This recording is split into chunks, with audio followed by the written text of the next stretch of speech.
Maqaa Abbaa, kan Ilmaa, kan Hafuura Qulqulluu, Waaqayyo tokko. Ameen. Eebba kitaabolee hafuurawaa lamaanii.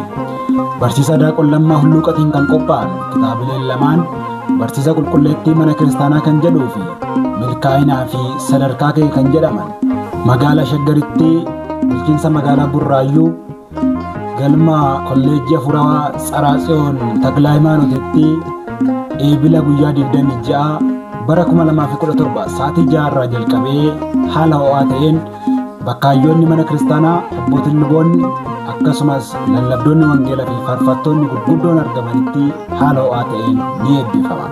Maarree hundumti keessaniyyuu naannawaa magaalaa Burraayyuu akkasumas magaalaa Shaggar kan jiraattan dabalatees Finfinnee keessa kan jiraattan guyyaa kanatti galma kolleejjii hafuurawaa Tsaraa-Tsiyoon Taklaa Hayimaanotitti argamuudhaan kitaabolee lamaan kana akka eebbisiisnu maqaa Waaqayyootiin affeeramtaniittu. Irraa hafuu miti barfachuun nama gaabbisiisa. Waaqayyoon nama guyyaa sanaan waa taasisu.